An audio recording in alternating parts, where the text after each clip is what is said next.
Hello and welcome to class 11th once again. आज जो है हमारा नेक्स्ट लेक्चर है जो कि है जो हम पढ़ रहे हैं actually developments leading to the Bohr's model of atom.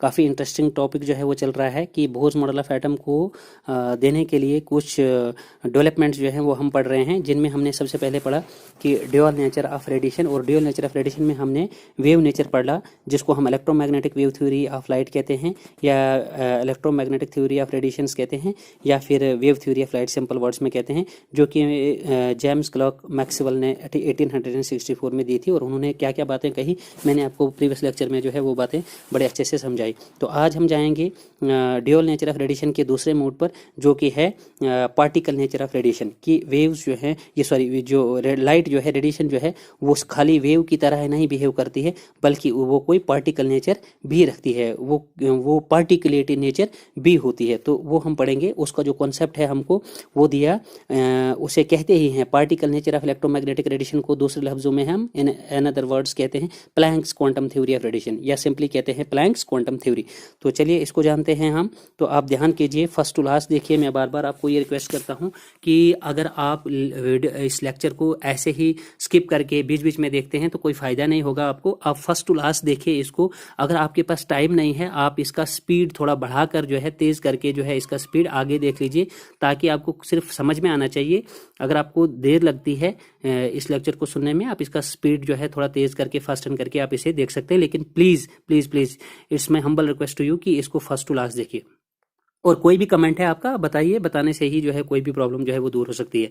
तो चलिए, in order to explain the limitations of the electromagnetic wave theory of light. आपको मालूम है मैंने आपके साथ प्रीवियस लेक्चर में जो है वेव थ्योरी ऑफ लाइट की कुछ लिमिटेशंस जो है वो डिस्कस की थी। जैसे कि मैंने आपको बताया था कि वेव थ्योरी ऑफ लाइट ने जो है लाइट के वो सारे फिनोमेना जो है प्रोसेस जो है लगभग वो एक्सप्लेन किए, वो एक्सप्लेन करने में वो सक्सेसफुल हुई। लेकिन टू इंपॉर्टेंट फिनोमेना जो है जैसे फोटो इलेक्ट्रिक इफेक्ट है या ब्लैक बॉडी रेडिएशन जो है ये इससे एक्सप्लेन करने में फेल हो गई। ठीक है, तो ये इन्हें एक्सप्लेन नहीं कर सकी इन दो इंपॉर्टेंट फिनोमेना ऑफ लाइट को। तो इनको अब एक्सप्लेन किया आगे जो नेक्स्ट मतलब सक्सेसर था, यानी जिसे हम पार्टिकल नेचर ऑफ रेडिएशंस कहें, प्लैंक्स क्वांटम थ्योरी की बात करें, तो वही हम कह रहे हैं कि in order to explain the limitations की, जैसे कि वेव थ्योरी ऑफ लाइट की लिमिटेशंस को एक्सप्लेन करना है जो कि फोटो इलेक्ट्रिक इफेक्ट और ब्लैक बॉडी रेडिएशंस की शक्ल में है, तो which the electromagnetic theory of could not explain, जो कि वेव थ्योरी ऑफ लाइट जो है या इलेक्ट्रोमैग्नेटिक थ्योरी ऑफ रेडिएशन जो है एक्सप्लेन नहीं कर सकी थी। तो another theory which is known as the Planck's quantum theory was proposed by, किसने प्लैंक्स क्वांटम थ्योरी किसने दी? ये नाम था इसका मैक्स प्लैंक, इसका नाम था। और कब दी इसने? 1904 में। ठीक है, जब आपका थॉमसन ने मॉडल भी दिया था एटम का। ठीक है, तो प्लैंक ने 1904 में जो है ये क्या दी? एक थ्योरी दी जो उसी के नाम के पीछे जो है प्लैंक्स क्वांटम थ्योरी मानी जाती है, और जिसको दूसरे लफ्जों में हम कहते हैं कि particle nature of electromagnetic radiation. तो चलिए कुछ पास्टुलेट्स हुआ करते हैं, जैसे हमने पीछे भी बताया था कि कोई भी साइंटिस्ट अगर कोई थ्योरी देता है तो वो जाहिर सी बात है कि कोई ना कोई पॉइंट्स जो है, कोई ना कोई पास्टुलेट जो है हमें याद रखने होते हैं या उनके जो कहे हुए होते हैं। तो यहाँ पर भी हम बात करेंगे मैन फीचर्स, पास्टुलेट्स वगैरह जो Planck's quantum theory of light के हैं वो क्या क्या हैं जी। और बच्चों ये याद रखने हैं, न सिर्फ ये पढ़ने ही जितने हैं बल्कि आपको इनको दिमाग में बिठाना है सही तरीके से। देखिए, हमने लास्ट टाइम इलेक्ट्रोमैग्नेटिक थ्योरी में कही थी ये बात की रेडिएंट एनर्जी, तो मुझे यहाँ पर जरूरत नहीं पड़नी चाहिए कि रेडिएंट एनर्जी को मैं फिर से बताऊं। आपको मालूम होना चाहिए कि रेडिएंट एनर्जी का मतलब है कि energy associated with the radiation, simple सा मीनिंग है। ठीक है, रेडिएशंस की एनर्जी को हम रेडिएंट एनर्जी बताएंगे। वो रेडिएंट एनर्जी इज एमिटेड और एब्जॉर्ब्ड। प्लैंक कहता है कि रेडिएंट एनर्जी जो है ये चाहे एमिट हो रही हो या एब्जॉर्ब हो रही हो, लेकिन सबसे इंपॉर्टेंट बात है कि वेव थ्योरी ऑफ लाइट ने कहा था कि ये कंटिन्यूअसली जो है वो एमिट होती है, लेकिन ये प्लैंक का मानना है कि ये कंटिन्यूअसली नहीं एमिट या एब्जॉर्ब होती है। और ये यहाँ पर एब्जॉर्प्शन की भी बात कर रहा है। ये कह रहा है कि चाहे आप इसकी एमिशन की बात करें या चाहे इसकी एब्जॉर्प्शन की बात करेंगे, लेकिन जो वेव थ्योरी कह रही है कि ये कंटिन्यूअसली एमिट हो रही है जी, तो वो कंटिन्यूअस की बात जो है वो मेरे हिसाब से गलत है। ये कंटिन्यूअसली नहीं हो रही है, बल्कि ये डिसकंटिन्यूअसली एमिट या एब्जॉर्ब होती है in the form of small energy packets. और ये कहती है, क्वांटम थ्योरी ऑफ रेडिएशंस कहती है, प्लैंक्स थ्योरी कहती है कि ये जो रेडिएंट एनर्जी है ये एमिट या एब्जॉर्ब होती है कंटिन्यूअसली नहीं बल्कि डिसकंटिन्यूअसली और स्मॉल छोटे छोटे एनर्जी पैकेट्स में क्या है, छोटे छोटे स्मॉल एनर्जी पैकेट्स में जो है ये क्या होती है, एमिट या एब्जॉर्ब होती है, और वो भी कंटिन्यू नहीं बल्कि इसमें इरेगुलरिटी या आप क्यों कहे कि डिसकंटिन्यूटी आती है। तो इन स्मॉल एनर्जी पैकेट्स को यहाँ पर एक स्पेशल नाम दिया गया है प्लैंक्स के द्वारा, जिनको कहा जाता है क्वांटा। क्या कहा जाता है, ये बड़ी इंपॉर्टेंट चीज है, क्वांटा। या एक को आप कह सकते हो क्वांटम और बहुत सारे को आप कह सकते हो क्वांटा या क्वांटास, ठीक है। तो इन स्मॉल एनर्जी पैकेट्स को क्या नाम दिया गया है प्लैंक के द्वारा, क्वांटा, ठीक है। इन केस ऑफ लाइट, और ये तो रेडिएशन जनरल सेंस, रेडिएशन के केस में आप इसको क्वांटा बोलोगे या क्वांटास बोलोगे, लेकिन अगर आप ऑर्डिनरी लाइट के अकॉर्डिंग बताओगे इस चीज को कि sir in small energy packets को हम ऑर्डिनरी लाइट, व्हाइट लाइट जो होती है उसके एवज में हम इसको क्या बोलते हैं, तो आपको याद रखना है कि तब हम इनको क्या कहते हैं, फोटान कहते हैं। क्या कहते हैं, फोटान कहते हैं। ये बहुत इंपॉर्टेंट पॉस्टुलेट है जो आपको याद रखने की अशद जरूरत है, ठीक है। चलिए, आई होप कि आपको क्लियर हुआ होगा। तो दूसरा जो पोस्टुलेट आ रहा है, दूसरा जो इंपॉर्टेंट फीचर है क्वांटम थ्योरी ऑफ रेडिएशन का, वो ये कह रहा है कि एनर्जी, और जिस एनर्जी को हम मैथमेटिकली आपको पता है कैपिटल ई से डिनोट करते हैं, ऑफ ईच क्वांटम, मैंने आपको पहले ही बताया था, ये एक प्लूरल फॉर्म था ऊपर क्वांटा, ठीक है। यहाँ पर क्वांटम मतलब एक मतलब उसका, ठीक है, एक स्मॉल पैकेट का पैकेट को हम बोलेंगे क्वांटम, बहुत सारों को क्वांटास बोलेंगे। या फिर अगर ऑर्डिनरी लाइट के अकॉर्डिंग बताना है उसकी एनर्जी, तो आप बताएंगे एनर्जी ऑफ फोटॉन, तो उस हिसाब से बताएंगे तो energy of each quantum is directly proportional to the frequency. जिस फ्रीक्वेंसी को आप मैथमेटिकली ऐसे कहते हैं उसको न्यू, ठीक है, न्यू करके बुलाते हैं आप, NEU वगैरह कुछ, ठीक है, न्यू करके। तो फ्रीक्वेंसी ऑफ द रेडिएशन, क्या बड़ी इंपॉर्टेंट बात आ रही है, बहुत इंपॉर्टेंट कॉन्सेप्ट आ रहा है। प्लैंक कहता है कि चाहे आपका ये क्वांटम है या ऑर्डिनरी लाइट के अकॉर्डिंग ये स्मॉल एनर्जी पैकेट फोटॉन है, इसके साथ जो एनर्जी एसोसिएट होती है वो डायरेक्ट प्रोपोर्शनल होती है किसके, फ्रीक्वेंसी की। फ्रीक्वेंसी आपको पता ही है। जैसे मान लीजिए कि मेरे हाथ में जो है कोई थ्रेड है, धागा है मेरे हाथ में, अगर आप इसको थोड़ा सा क्या करते हैं, वाइब्रेट करते हैं, इसमें इस किस्म की जो है वाइब्रेशंस होती हैं, ठीक है।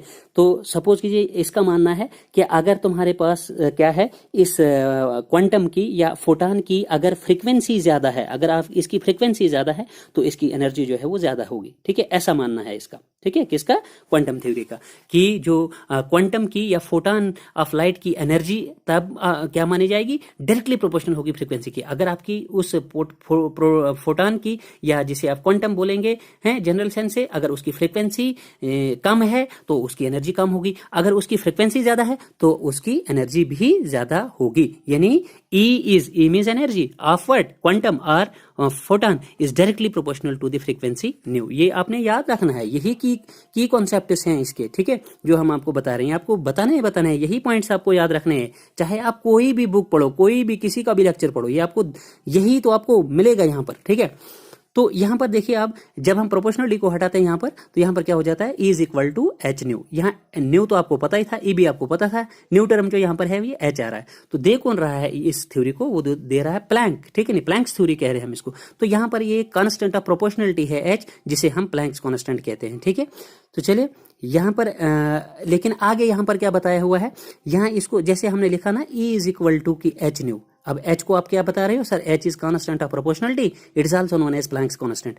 लेकिन आगे थोड़ा सा हम इसको ले रहे हैं एक्सप्लेनेशन में, हम लिख रहे हैं इसको फर्दर आगे, E = H, और न्यू की जगह हम क्या लिख रहे हैं, न्यू की जगह हम लिख रहे हैं C/λ, यानी H × C/λ, जिसको मैं सिंपली लिखूंगा HC/λ। जब H और C का मल्टीप्लाई होगा तो ये बनेगा HC/λ, है ना। तो एक्चुअली ये क्या कैसे होता है, जब आपने ये आपने ध्यान रखना है कि जो हमारे पास C होती है, C means the velocity of the या स्पीड ऑफ द लाइट जो होती है, वो होती है हमारे पास एक्चुअली बराबर किसके, C = νλ। ये एक रिलेशन आपने याद रखनी है, ठीक है, C = νλ। और अगर आपको न्यू चाहिए यहाँ से रिलेशन से, तो लैम्डा को उसके साथ क्या है, लैम्डा मीन्स वेवलेंथ, इसको इसके साथ क्या है, मल्टीप्लाई। और जब इसको आप लेफ्ट साइड उठा के ले आएंगे ना लैम्डा को, तो ये हो जाएगा C को divide, nu is equal to C/λ। तो वही यहाँ पर हमने लिखा है कि सर यहाँ पर H = H न्यू लिखा था, लेकिन न्यू चूंकि होता है C/λ के, तो हमारा रिलेशन बनेगा कहीं ना कहीं E = H न्यू था ना, तो न्यू है C/λ, तो ये बनेगा HC/λ बनेगा। चलिए ठीक है, होप कि आपको क्लियर हुआ होगा। तो H को क्या कहते हैं, लेकिन constant of proportionality, also called as Planck's constant. और इंपॉर्टेंट, बहुत इंपॉर्टेंट चीज आ रही है, और इसकी वैल्यू प्लैंक ने कही है कि इसकी वैल्यू कितनी होती है जी, 6.6 6.626 इंटू 10 की पावर -34 और क्या कहा, जूल सेकेंड। ये आपने याद रखनी है, कहीं आपको या तो ऑब्जेक्टिव में पूछी जाती है या फिर किसी न्यूमेरिकल में ये वैल्यू यूज भी होती है। 6.6 भी आप 1 प्लेस ऑफ डेसिमल तक भी आप बोल सकते हैं, जरूरी नहीं है कि आप सारे प्लेसेस ऑफ डेसिमल याद रखें।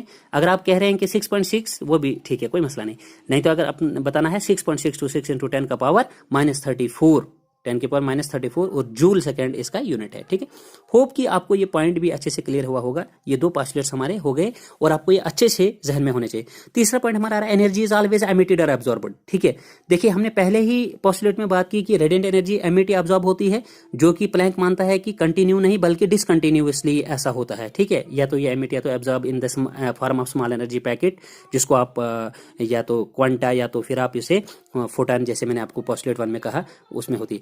तो ये क्या है, एनर्जी इज ऑलवेज एमिटेड और absorbed as an integral multiple of this quantum. Integral multiple का मतलब हो गया कि आप ये नहीं कह सकते हो, जैसे आप बताओ कि एनर्जी ऑफ, सपोज कीजिए कि आपके पास में बहुत सारी रेडिएशन जो है, यानी बंच ऑफ रेडिएशन आपके पास आ रहा है, आप ये नहीं बोल सकते हो उन सब की एनर्जी जो है वो सेम है। ठीक है, जैसे मान लीजिए अगर आपकी क्लास में 20 स्टूडेंट्स हैं, आप ये थोड़ी एक्सपेक्ट कर सकते हो कि 20 के 20 students of the same class जो है सर वो सेम मार्क्स जो है वो ऑब्टेन कर सकते हैं। नहीं, हाँ, ज़्यादा से ज़्यादा प्रोबेबिलिटी बन सकता है कि चलिए 2, 3, 4, 5 बच्चों के मार्क्स जो है एक्सटर्नली जो है वो सेम आ गए। ठीक है, लेकिन आप यूं तो नहीं कह सकते कि नहीं सारे के सारे जो है वो सेम मार्क्स ला सकते हैं, ऐसे नहीं है। तो same is the case here, हम यहाँ पर बता रहे हैं कि जितनी भी आपकी एनर्जीज होंगी, आप ये थोड़ी ना कह सकते हो कि उन सारी रेडिएशंस की एनर्जी जो है वो बराबर होगी, बल्कि हम बताएंगे ये एक इंटीग्रल मल्टीपल होगा। ठीक है, integral multiple of H new, तो उसको हम लिखते हैं एन एच न्यू। यानी यहाँ पर एन का वैल्यू जो है आपका क्या हो सकता है, एक इंटीजर वैल्यू हो सकता है। एन का वैल्यू आपका 1 हो सकता है, आपका 2 हो सकता है, आपका 3 हो सकता है,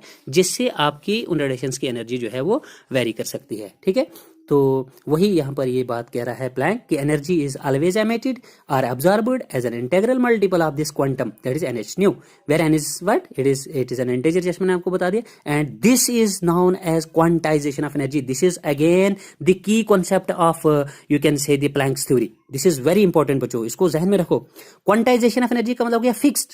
ठीक है नहीं, कि ये जो वैल्यू यहाँ पर आएगी किसी भी रेडिएशन की वो फिक्स होगी, वो दूसरे के थोड़ी ना मैच होगी। आप बताएंगे कि सर मेरे पास 1, 2, 3 किस्म के रेडिएशन है, इसका एनर्जी सेम है। नहीं, ऐसा ही नहीं है, इसकी अलग से अपनी एनर्जी होगी, इसकी एनर्जी होगी अपनी होगी, इसकी अपनी होगी। ठीक है, तो दिस इज नोन एज, ये जो अपनी अपनी आप बता रहे हैं ना, फिक्सेशन की जो आप बात कर रहे हैं ना, किसी भी क्वांटा या किसी भी फोटॉन की एनर्जी की, तो उसी को कहते हैं क्वांटाइजेशन ऑफ एनर्जी। ये समझ में ऐसे नहीं आता है, आप इसको बार बार मैं बता रहा हूँ कि जहन में रख लीजिए, इसी चीज का नाम है quantization of energy. What is quantization of energy, आप अपने आप से भी पूछ सकते हैं कि क्वांटाइजेशन ऑफ एनर्जी का क्या मतलब होता है। ठीक है, तो ये जो फिक्सेशन की हम बात कर रहे हैं ना, कि एक इंटीग्रल वैल्यू हो सकता है किसी भी एनर्जी की। ठीक है, किसकी एनर्जी की, फोटॉन की, या आप बताएंगे कि क्वांटम की। ठीक है, तो उसी को कहते हैं हम क्वांटाइजेशन ऑफ एनर्जी। तो आप देखिए यहाँ से आगे मैंने क्या लिखा हुआ है, आल्दो मींस हद तक कि Planck was not able to explain why the energy should be quantized. ये इस चीज को भी नहीं समझ सका था असल में, कि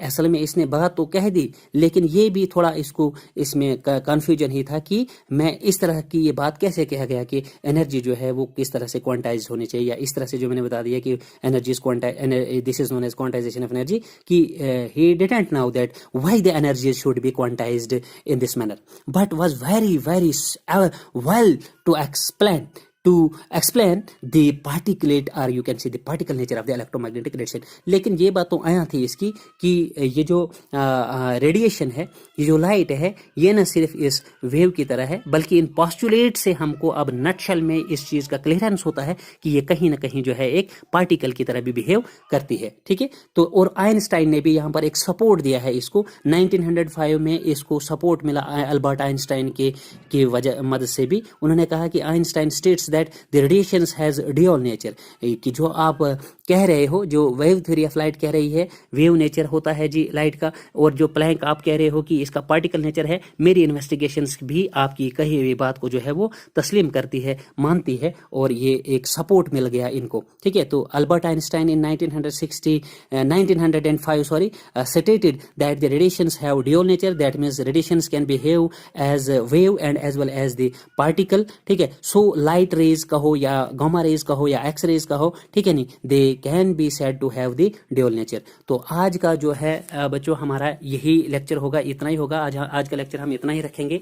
मैं आपके लेक्चर्स थोड़ा कोशिश कर रहा हूँ कि इतने रहें कि जो आपको समझ में भी आए, ठीक है, उतना ज़्यादा लंबा वीडियो हमारा ना हो कि जिससे आपको परेशानी का सामना उठाना पड़े। और मैं आपको बार बार कह रहा हूँ कि कोई भी क्वेरी आपके जहन में आता है, कोई भी क्वेश्चन आ रहा है, आप मुझे बिना झिझक के पूछिए, कोई मसला नहीं है, मैं आपके साथ हर दम हूँ, हर वक्त हूँ, साथ साथ आपके। लेकिन आप सिर्फ बताइए और वीडियो को please please please first to last जब तक ना आप देखेंगे ना, तो तब तक आपको लेक्चर समझ में आना जो है वो बड़ा मुश्किल है। क्योंकि आप सपोज कीजिए आपका ध्यान और कंसंट्रेशन, बच्चों मैं बार बार बोल रहा हूँ कि जब भी आप लेक्चर को देख रहे हैं ना, इंटरेस्ट से देखिए, प्लीज़ इंटरेस्ट से देखिए। आप जब इंटरेस्ट जनरेट करेंगे ना अपने आप के अंदर, तो डेफिनेटली जो है आपको वो मिल जाएगा जिसके आप जो है वो तलबगार होंगे। तो होप कि आपको ये मेरी बातें जो है ये अच्छी लगी हों, और ये लेक्चर जो है खास करके अच्छा लगा हो, तो इसको ज़्यादा से ज़्यादा शेयर कीजिए और लाइक कीजिए, और पास में दिए गए बेल आइकन को भी हिट कीजिए।